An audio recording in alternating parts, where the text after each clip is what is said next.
Hello everyone, कैसे हो सब?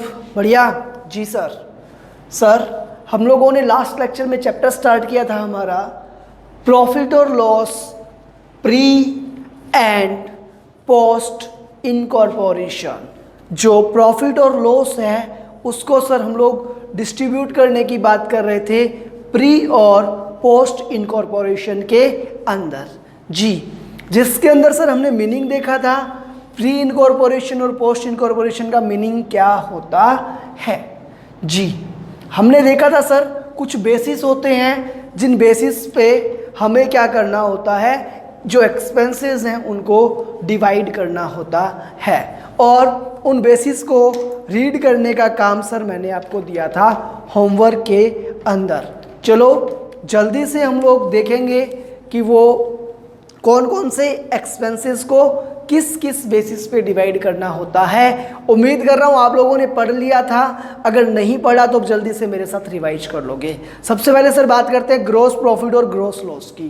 ग्रॉस प्रॉफिट और ग्रॉस लॉस किस पे होगा सर? प्रॉफिट किस में कमाओगे? सेल्स पे।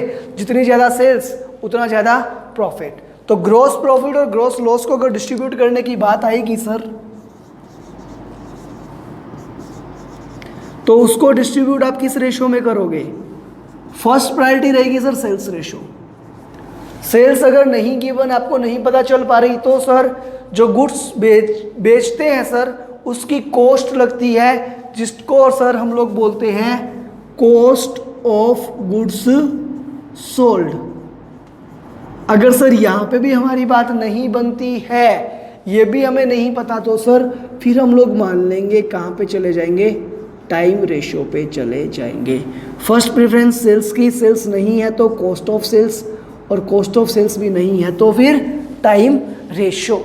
ठीक है, अब क्वेश्चन में आपको ये बोल दिया कि जो आपका ग्रॉस प्रॉफिट है, जो सेल्स है, उसको आपको डिवाइड किस रेशो में करना है? टाइम के रेशो में। तो फिर आपको सेल्स और cost of goods sold in दोनों के लिए दिमाग लगाने की ज़रूरत नहीं है, फिर सीधा सीधा आपको किस पे डिस्ट्रीब्यूट करना पड़ेगा? टाइम रेशो पे।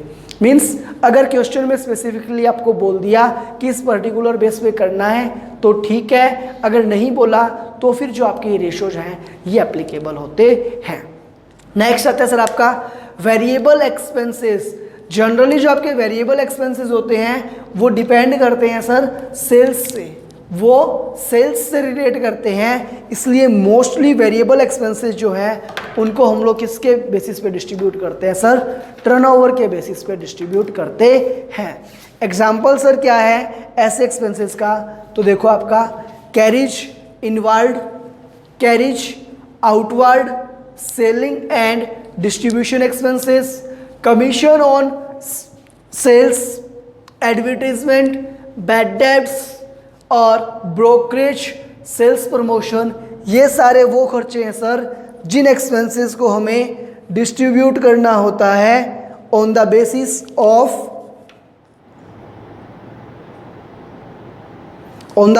Of sales.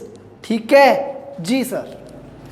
फिक्स्ड एक्सपेंसेस कुछ होते हैं हमारे जो क्या है? फिक्स रहते हैं। जैसे सर ये मेरा एक अकाउंटिंग ईयर दिया हुआ है, कोई भी प्रेमाइसेस मैंने अगर रेंट पे ले रखा है तो सर उसका किराया ऐसा नहीं है कि सेल्स अगर ज़्यादा होगी तो ज़्यादा, अगर कम होगी तो कम, ऐसा नहीं होता सर। जितना किराया एक महीने का है उतना ही किराया मेरा क्या है? हर मंथ लगेगा। तो ऐसे किराए को सर मैं क्या करूँगा? इक्वली डिवाइड करूँगा। किस रेशो में? टाइम रेशो में। अगर किसी एक्सपेंसेस के रिगार्डिंग आपको ये बोल दिया कि वो एक्सपेंसेस पर्टिकुलरली इस मंथ में ज़्यादा हुआ, तो आप उसको अलग निकाल लोगे, बाकी जो एक्सपेंस कॉमन बच गया वो सारा कॉमनली डिस्ट्रीब्यूट कर दोगे, और जहाँ पे एक्सपेंसेस एक्स्ट्रा लगे उनको उस मंथ के अंदर अलग से ऐड कर दोगे, और आपकी जो कैलकुलेशन है प्री और पोस्ट की वो एज यूजुअल चलती रहेगी। देखो फिक्स्ड कॉमन चार्जेस जैसे salary, office and administration expenses, rent, rates and taxes, printing and stationery हो गया, telephone, telegram and postage, depreciation और अदर एक्सपेंसेस जो है सर फिक्स्ड नेचर के, वो सब आपके डिस्ट्रीब्यूट किस रेशियो में होंगे सर? वो सर क्योंकि फिक्स्ड नेचर के हैं इसलिए उनको हम लोग डिस्ट्रीब्यूट करते हैं टाइम रेशियो में। कुछ एक्सपेंसेस ऐसे हैं सर जो exclusively relating to pre incorporation period. ऐसे एक्सपेंसेस होते हैं सर कुछ जो केवल और केवल प्री इनकॉर्पोरेशन पीरियड से जुड़े हुए होते हैं, तो ऐसे एक्सपेंसेस को हम केवल और केवल प्री वाले पोर्शन में चार्ज करते हैं। फॉर एग्जाम्पल मैंने आपको बताया कि इनकॉर्पोरेशन से पहले कोई भी एंटिटी जब काम कर रही है तो उसको हम लोग ये मान रहे हैं वो एज ए फर्म काम कर रही है, और फर्म के अंदर होते हैं सर पार्टनर्स। तो पार्टनर्स से रिलेटेड जितने भी खर्चे, पार्टनर्स की क्या सैलरी हो गया, पार्टनर्स का कोई इंटरेस्ट हो गया, कोई कमीशन हो गया सर, ये सब एक्सपेंसेस कहाँ जाएंगे? ये जाएंगे सर प्री इनकॉर्पोरेशन के अंदर। ऐसे ही बात आती है सर कुछ एक्सपेंसेस ऐसे होते हैं जो केवल और केवल पोस्ट इनकॉर्पोरेशन से रिलेटेड होते हैं। ऐसे एक्सपेंसेस को हम लोग केवल और केवल पोस्ट इनकॉर्पोरेशन वाले सेक्शन में दिखाते हैं। ऐसे एक्सपेंसेस कौन से होंगे सर? जैसे यहाँ पे क्या काम करती है कंपनी, तो जितने भी खर्चे जो कंपनी से रिलेटेड होते हैं वो सारे सर आपके यहाँ पे आएंगे। For example preliminary expenses,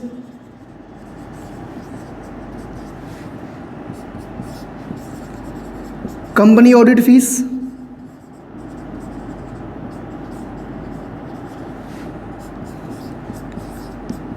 directors salary, interest on debentures, dividend. ये कुछ इलस्ट्रेटिव एग्जाम्पल्स हैं आपके सर जो मैंने आपको दिए हैं। इसके अलावा दिए हुए जैसे देखो आप लोग discount on issue of securities, underwriting commission, share issue expenses, directors remuneration, formation expenses, ये सब सारे वो एक्सपेंसेस हैं सर जो आपके रिलेट करते हैं किससे? कंपनी बनने से। तो ये सारे किस में आएंगे? ये केवल पोस्ट इनकॉर्पोरेशन के अंदर आएंगे। कंपनी ऑडिट फीस है सर तो आएगी पोस्ट में। अगर टैक्स ऑडिट फीस लिखा हुआ है तो सर काम तो हमने पहले भी किया था, काम हमने बाद में भी किया है, टैक्स हमें पहले वाले पे भी देना है, टैक्स हमें बाद वाले पे भी देना है। तो सर सेल्स रेशियो अगर आपको गिवन है तो उसके अकॉर्डिंग देख लोगे आप, और अगर सेल्स नहीं है तो फिर COGS, और COGS नहीं है तो टाइम बेसिस, जो भी सुटेबल रेशियो रहेगा उसके अकॉर्डिंग अपने को डिवाइड करना पड़ेगा। देखते हैं आगे चलो। Audit fees for company audit under the companies act. Company कब बनी? इनकॉर्पोरेशन के बाद, तो कहाँ जाएगा? पोस्ट ओनली में। और अगर टैक्स ऑडिट है तो कह रहा है सर टर्नओवर के बेसिस पे डिवाइड करना है। Interest on purchase consideration to vendor. Sir हमने हमारा बिजनेस खरीदा, खरीदते ही हमने उसको ये बोला वेंडर को कि वेंडर जी मैं आपको पैसा दे दूंगा इन फ्यूचर, और मुझे वो पैसा देने में मान लो 6 मंथ लग गए। इनकॉर्पोरेशन मेरा यहाँ पे हो गया, पेमेंट करूँगा मैं यहाँ पे जा करके, तो ये वाला टाइम क्या कहलाएगा सर? जो इंटरेस्ट आपका है वो कितने टाइम का लगेगा? 6 मंथ्स का। उस 6 मंथ्स में से 4 मंथ कहाँ जाएगा? प्री में, और 2 मंथ्स का कहाँ जाएगा? पोस्ट में। अगर सर मेरे को पेमेंट करने में लगे 3 मंथ्स तो सारा का सारा कहाँ चला जाएगा? प्री में। अगर मुझे पेमेंट करने में लगे सर 10 मंथ्स तो स्टार्टिंग के 4 मंथ्स वाले जो इनकॉर्पोरेशन से पहले वाले हैं वो प्री में, और आगे वाला किस में चला जाएगा? पोस्ट इनकॉर्पोरेशन में चला जाएगा। ठीक है जी सर। चलो देखते हैं अब हम लोग एक छोटा सा एग्जांपल, पेज नंबर 5.5 पे दिया हुआ है आपका calculation of time ratio and sales ratio का एक छोटा सा एग्जांपल दिया हुआ है। देखो एक कंपनी है L limited was incorporated on 1 August 2011। एक कंपनी है सर जो इनकॉर्पोरेट कब हुई है?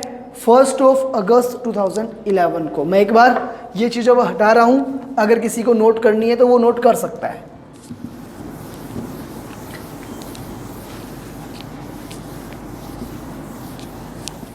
देखते हैं सर वही हमारा 12 मंथ्स का टाइम पीरियड स्टार्ट हुआ यहाँ से, ओवर हुआ यहाँ पे, 12 मंथ्स पूरे हैं हमारे। देखो क्या बोल रहा है question, L limited was incorporated on 1 August 2011 to take over the running business of Messrs Happy with assets from 1 April 11। 1/4/11 से आपका ईयर स्टार्ट हुआ था सर। इनकॉर्पोरेशन कब जा करके हुआ है, 1 अगस्त को। यहाँ से 4 महीने लगभग यहाँ पे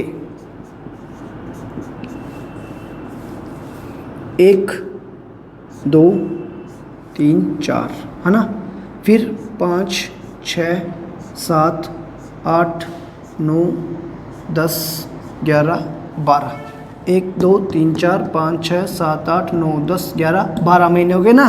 इसका ईयर एंड कब हो गया सर, ये हो गया 31 मार्च 12 को होता है ईयर एंड। तो सर इस ईयर में कहता है यहाँ पे हमने बिजनेस एक्वायर किया था, यहाँ पे सर इनकॉर्पोरेशन का सर्टिफिकेट मिला था। सर्टिफिकेट ऑफ इनकॉर्पोरेशन हमें 1 अगस्त 11 को जाकर के मिला था। The accounts of the company were closed on 31 March 2012। The average monthly sales during the first 4 months of the year was twice the average monthly sales during each of remaining 8 months। क्या कह रहा है, ध्यान से देखो, कह रहा है सर जो एवरेज मंथली सेल्स थी during the first 4 month of the year 11-12 was twice the average monthly sales during each of the remaining 8 months। अगर सर इन मंथ्स के अंदर हमारी सेल्स में क्या मान लूँ एवरेज सेल्स x थी, तो कहता है इनकॉर्पोरेशन से पहले वाले 4 महीने में क्या थी, डबल थी। इनकॉर्पोरेशन यहाँ पे हुआ 2 4 6 8 8x is to 8x। Ratio क्या गया सर, 1:1। अगर मैं सेल्स रेशियो की बात करूं तो सेल्स रेशियो क्या आएगा आपका 1:1। कैसे करोगे कैलकुलेट, देखो अगर आपको सेल्स रेशियो कैलकुलेट करने के लिए बोले तो क्या लिखोगे, हम लोग बनाएंगे sir working note 1, calculation of sales ratio. अब हम लोग लिखेंगे it has been assumed that, या फिर आप लिख सकते हो लेट एवरेज मंथली सेल्स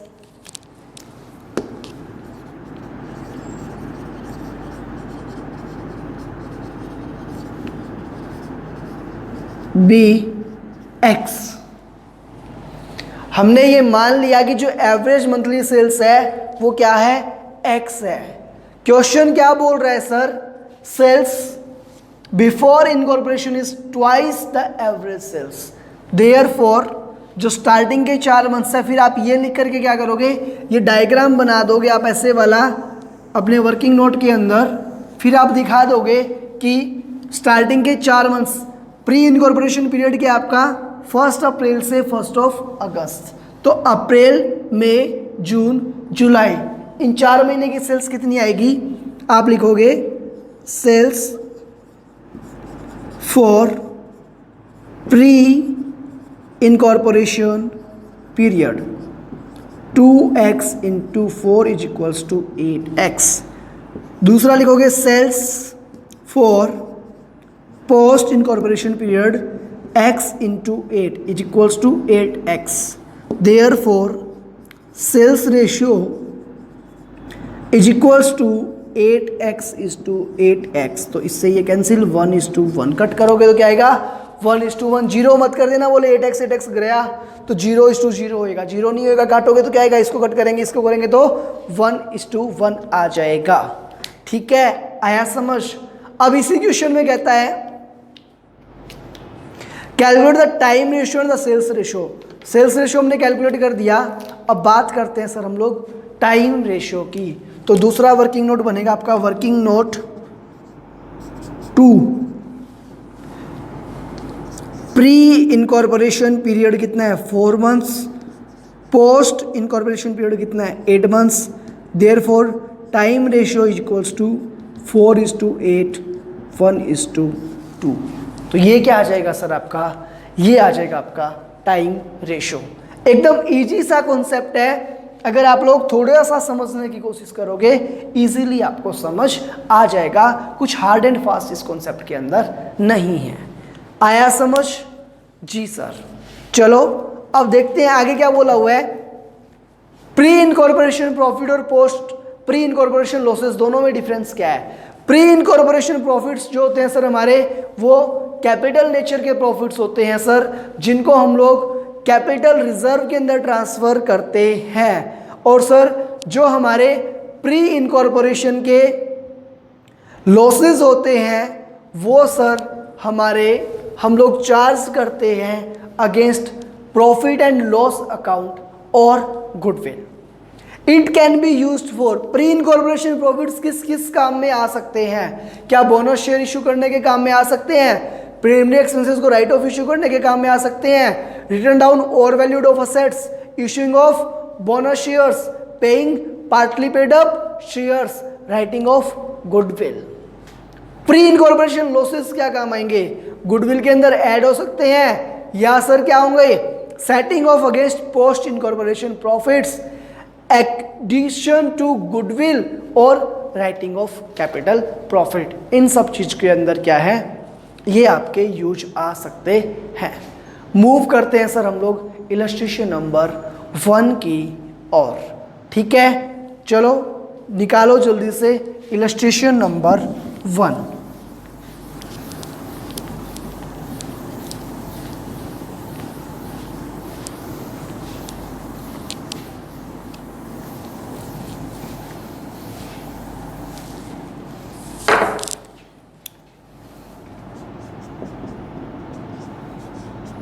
क्या दिया हुआ है देखो सर इलस्ट्रेशन 1 में, रामा उद्योग limited was incorporated on August 1st, 2011.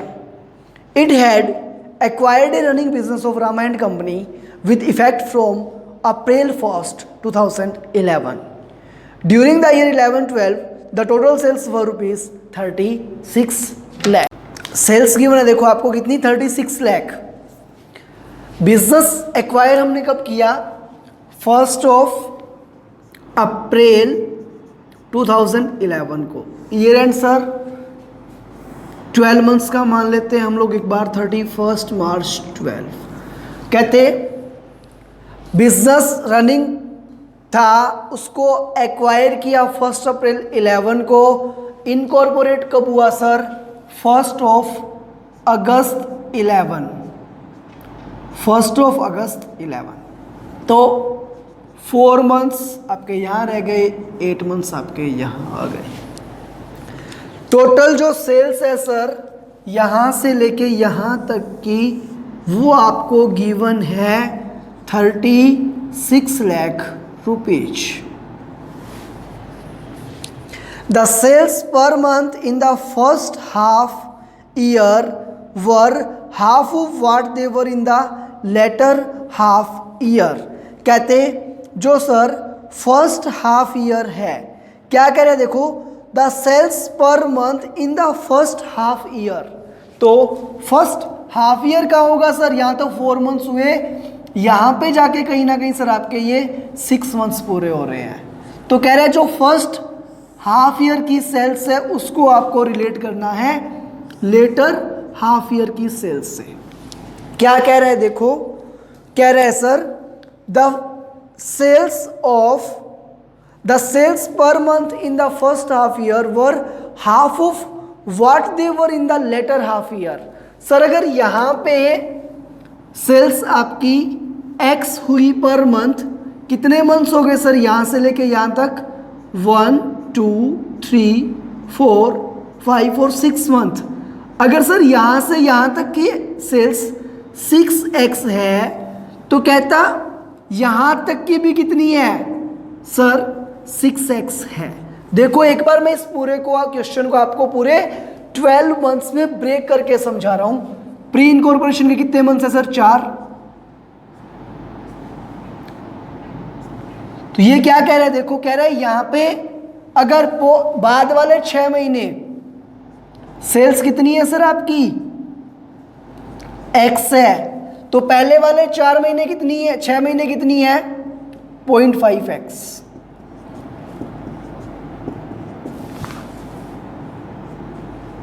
हमें सर जो हमारा डिवाइडेशन करना है वो इन 6 मंथ्स और 6 मंथ में करना है या 4 और 8 मंथ में करना है? सर ये 4 महीने, ये स्टार्टिंग वाले 4 मंथ्स क्या है हमारे, ये हैं सर प्री इनकॉर्पोरेशन के। तो यहां पे जोड़ो 0.5 0.5 0.5 0.5 0.5 इंटू 4 2, ये तो हो गया सर प्री का। पोस्ट में ये यहां से जाएगा पोस्ट में 1 2 3 4 5 6 7। दोबारा देखो क्या बोल रहा है, the sales per month in the first half year were half of what they were in the latter half year. बाद वाले 6 महीने जितने भी सेल्स होगी उसका हाफ, उसका आधा पहले वाले 6 महीने में होगी। चक्कर क्या है सर, इन 6 मंथ्स के अंदर 4 मंथ्स तो हमारे क्या हैं, 4 मंथ्स तो है सर हमारे प्री के और 12 मंथ्स है हमारे पोस्ट के। इन 6 मंथ्स में 6x सेल्स हुई है, यहाँ पे 3x हुई है। 3x में से स्टार्टिंग के 4 महीने की 2x और बाद की 1x। तो ये वाला जाएगा सर पोस्ट में ऐड हो जाएगा, ये रह जाएगा प्री में। तो रेशो क्या बनेगा आपका 2:7। क्या लिखोगे, कैसे सोल्व करोगे, वो भी अभी हम लोग देखने वाले हैं। एक नोट डालेंगे और इसको समझेंगे, उसके बाद क्वेश्चन देखते हैं। टाइम रेशो की बात करूं सर अगर इस क्वेश्चन में मैं, तो ये क्या आया मेरा सेल्स रेशो, ये क्या आया सर मेरा time ratio. Time ratio sir 4 months 4:8, तो 1:2, ये क्या आएगा आपका time ratio. The net profit of the company ₹2 lakh was worked out after charging the following expenses। Sir net profit हमारा 2 लाख रुपए आया ये सारे एक्सपेंस चार्ज करने के बाद। तो एक काम करूं ना, ये सारे एक्सपेंस वापस से जोड़ देता हूं, क्योंकि अभी तक मैंने इन एक्सपेंसेस को प्री और पोस्ट में डिवाइड नहीं किया होगा। और अगर सर मैं इनको जोड़ दूंगा तो मेरा क्या निकल के आ जाएगा, मेरा ग्रॉस प्रॉफिट निकल करके आ जाएगा। Depreciation 1,23,000, directors fees 50,000, preliminary expenses 12,000, office expenses 78,000, selling expenses 72,000 and interest to vendor up to 31 August 5,000। Please ascertain pre-incorporation and post-incorporation profit for the year ended 31st March 2012। तो सीए साहब आपको क्या करना है, आपको प्री और पोस्ट इनकॉर्पोरेशन प्रॉफिट कैलकुलेट करने हैं, जिसके लिए हमें चाहिए सेल्स रेशियो और time ratio. Time ratio easily आपको समझ आ गया होगा, मैं ऊपर मेंशन कर देता हूं। टाइम रेशियो हमारा क्या है क्वेश्चन के अंदर 1:2। सेल्स रेशियो के लिए एक बार फिर से देख लो कि किस तरीके से आपको वर्कआउट करना है। आप लिखोगे let average monthly sales for the last half year be x per month. Let हमने क्या माना, x is average monthly sales for latter half year. बाद वाले हाफ ईयर के लिए हमने क्या माना, x मान लिया। Therefore 0.5x will be average monthly sales for previous half year. तो फिर हम लोग ये डायग्राम ड्रॉ करके वहां पे दिखा सकते हैं। Therefore sales ratio will be, कैसे आएगा sir, 0.5x into 4, ratio 0.5 into 2 plus 0.5x into 2, क्योंकि टोटल 6 मंथ्स तक 0.5 था ना, 4 तो यहाँ पे ले लिया आपने, बचे हुए 2 मंथ्स आगे लेने हैं। प्लस क्या लेना पड़ेगा सर, 6 इंटू एक्स, बाद वाले 6 महीने कितनी है x, तो ये क्या आ जाएगा 2x is to 7x, x से x हो गया कैंसिल, तो सेल्स रेशो क्या गया आपका सर 2:7। तो टाइम रेशो 1:2, सेल्स रेशो क्या आ जाएगा आपका 2:7। ठीक है, रेशो आ गए। अब सर हम लोग क्वेश्चन की जो वर्किंग है हमारी वो स्टार्ट करते हैं। मैं ये जो कैलकुलेशन है वो यहां से हटा रहा हूं, आप नोट कर लेना। क्वेश्चन में सर आपको गिवन है नेट प्रॉफिट। नेट प्रॉफिट कितना दिया हुआ है सर, नेट प्रॉफिट दिया हुआ है 2 lakh rupees after charging following expenses, सारे एक्सपेंस फिर से ऐड कर दो, 2 lakh plus 123 plus 50 plus 12,000 plus 78,000 plus 72,000 plus 5,000, total आ गया सर आपका 5,40,000। बिफोर डिस्ट्रीब्यूशन जो आपका ग्रोस प्रॉफिट है वो कितना गिवन है सर, ग्रोस प्रॉफिट गिवन है हमें सर 5,40,000 टोटल में। इसको सर हमें 2 पार्ट्स में डिवाइड करना है, किसमें, प्री इनकॉर्पोरेशन में और सर पोस्ट इनकॉर्पोरेशन में। प्री और पोस्ट में हमें डिवाइड करना है किसको, जो आपका ग्रोस प्रॉफिट आया सर 5,40,000। बात करते हैं सर जो ग्रोस प्रॉफिट है वो किस रेशो में आपका डिवाइड होना चाहिए, बेसिस क्या रहना चाहिए इस 5,40,000 को डिस्ट्रीब्यूट करने के लिए। सर जीपी के लिए हमने पढ़ा था, जीपी डिपेंड करता है सेल्स पे, तो रेशो क्या रहेगा इसका सर, सेल्स रेशो जो कि आपका 2:7, तो 5,40,000 divide by 9 into 2, divide by 9 into 2 क्यों किया समझ गए ना, जो नहीं समझे हो बच्चों, रेशो में डिवाइड करना है 540, कैसे करोगे, इंटू 2/9 ना, इनका टोटल करके, ठीक है, कितना आ गया सर 120, और 7/9 कर दोगे सर तो बाद वाला आ जाएगा कितना 4,20,000। ये तो बात हुई सर जीपी को डिवाइड करने की। उसके बाद क्या था, डेप्रीशिएशन। डेप्रीशिएशन लगता है सर असेट्स पे, और असेट्स जितने टाइम यूज हुई उसके अकॉर्डिंग, तो सर लेस कर देंगे हम लोग अगर डेप्रीशिएशन। डेप्रीशिएशन का अमाउंट कितना है सर 1,23,000। किस रेशो में करना पड़ेगा सर डेप्रीशिएशन का ट्रीटमेंट हमें, सर डेप्रीशिएशन के लिए टाइम रेशो सही रहता है, क्योंकि डेप्रीशिएशन टाइम के अकॉर्डिंग लगता है ना आपका। कुछ क्वेश्चंस के अंदर अगर आपको दे दिया कि डेप्रीशिएशन जो है वो असेट्स की वर्किंग लाइफ पे डिपेंड करता है, वर्किंग कैपेसिटी पे डिपेंड करता है। मान लो एक असेट्स मैंने खरीदी, उससे मैं 10,000 यूनिट बना सकता हूं, अगर यूनिट्स के अंदर आपको कैपेसिटी दी हुई है असेट्स की, तो फिर डेप्रीशिएशन वेरिएबल होगा, सेल्स रेशो के अकॉर्डिंग आपका डिवाइड होगा। ऐसा आप लोग कॉस्टिंग में भी पढ़ चुके हो, वरना आप कॉस्टिंग में भी पढ़ने वाले हो। देखेंगे किस तरीके से काम करता है वो। अभी के लिए हम लोग मानते हैं डेप्रीशिएशन का किस नेचर का है, फिक्स नेचर का। रेशो रहेगा टाइम रेशो 1:3, तो डिवाइड अगर करोगे सर तो ये आ जाएगा आपका 1:2 के बेसिस पे 41,000 एंड 82,000। ये हमें क्या करना पड़ेगा इससे सर, डिडक्ट करना पड़ेगा, लेस करना पड़ेगा। डायरेक्टर्स फीस लेस करने की जरूरत नहीं है, हम लोग वैसे भी अलग ही कर ही रहे हैं, हमने लिख दिया इधर लेस, तो वापस आके लेस करने की आपको जरूरत नहीं है। उसके बाद क्या दिया हुआ है सर, नेक्स्ट दिया हुआ है डायरेक्टर्स फीस। डायरेक्टर्स सर हमारे जो होते हैं वो प्री में होते हैं, पोस्ट में होते हैं, दोनों में होते हैं। सर डायरेक्टर तो तब होंगे जब कंपनी बनेगी। कंपनी बनेगी कब, पोस्ट इनकॉर्पोरेशन। तो डायरेक्टर की फीस किस रेशियो में करोगे सर, पोस्ट ओनली में जाएगी। कितनी 50,000। कुछ बच्चे जिनको डाउट है सर आपने इसको केवल पोस्ट में लिख दिया, डिवाइड नहीं किया, तो देखो जब मैं आपको कॉन्सेप्ट सिखा रहा था वहाँ मैंने आपको बोला कि हम लोग ये मानते हैं पहले वाला काम फॉर्म के लिए, बाद वाला कंपनी के लिए। डायरेक्टर कब आएगा? जब कंपनी बन जाएगी। कंपनी कब बनेगी? Post incorporation.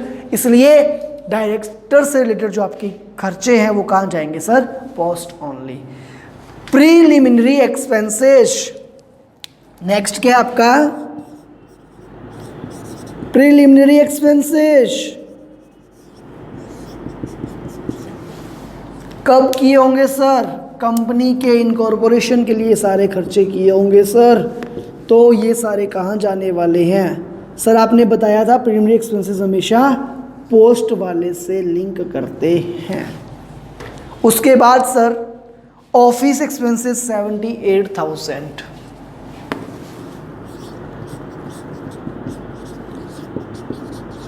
Office expenses 78,000। क्या ऑफिस के एक्सपेंसेस सेल्स पे डिपेंड करते हैं? टाइम के अकॉर्डिंग सर। ऑफिस का किराया वगैरह सब लगा होगा, सैलरी वगैरह होगी स्टाफ की, वो सब क्या रहते हैं? फिक्स नेचर के होते हैं। तो किस रेशो में जाने चाहिए? टाइम रेशो में। टाइम रेशो क्या है सर आपका? 1:2 कर दो डिवाइड।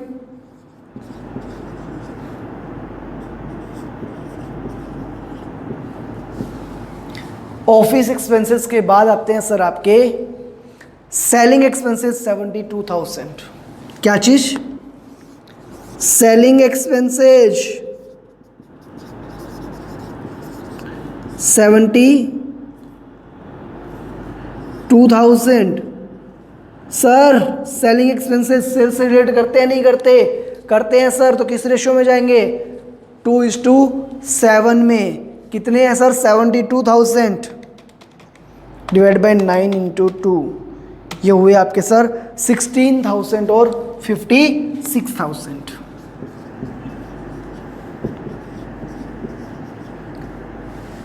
क्यों सीए साहब आ रहा है समझ? सब कुछ सीख रहे हो आप लोग? And interest to vendor up to August 31। Vendor को सर हमने, हमारा ईयर स्टार्ट हुआ 1 अप्रैल से, एंड था 31 मार्च पे, इनकॉर्पोरेशन हुआ 1 अगस्त को। हमने वेंडर को इंटरेस्ट दिया 31 अगस्त तक। तो ये 4 और 1 5 महीने का इंटरेस्ट दिया हमने 5,000 रुपये, जिसमें 1 महीना बाद का है 1,000 कहाँ जाएगा? पोस्ट में। और 4 महीने पहले के तो 4,000 कहाँ जाएंगे? प्री में। क्या ये बात आपको समझ आ गई? सर वेंडर को इंटरेस्ट हमने दिया 1 अप्रैल से 31 अगस्त तक का। तो 1 अप्रैल से 1 अगस्त, ये जो 4 महीने का टाइम पीरियड है ये कब का है? प्री का। तो 4 महीने का कहाँ जाएगा? प्री में। और बचे हुए 1 महीने का कहाँ जाएगा सर? पोस्ट में। प्री में जाएगा 4 महीने का और पोस्ट में जाएगा सर 1 महीने का। किस रेशो में डिवाइड किया सर? एक्चुअल रेशो इसको हम लोग बोलते हैं।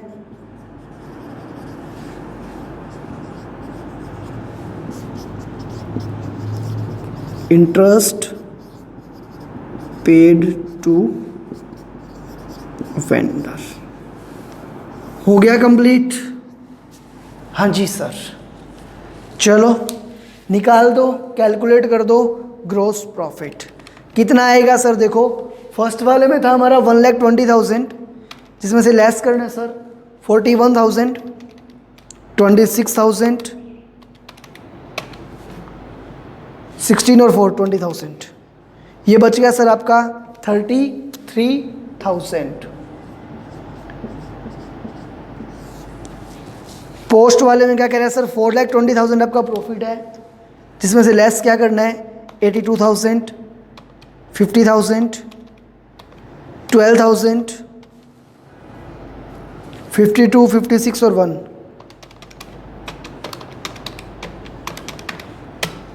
1,67,000। अब ये प्रॉफिट कौन सा है? Capital profit. ट्रांसफर का होना चाहिए, ट्रांसफर टू कैपिटल रिजर्व। और सर ये क्या है? ये आपका हो गया नेट प्रॉफिट, जो ऐड किस में हो जाएगा? आपका P&L में ऐड हो जाएगा। इस तरीके से सर आपका इलस्ट्रेशन नंबर 1 जो है वो होता है कंप्लीट। ठीक है, आज के लेक्चर में इतना ही। मिलते हैं नेक्स्ट लेक्चर के अंदर। तब तक के लिए बाय बाय, गुड डे।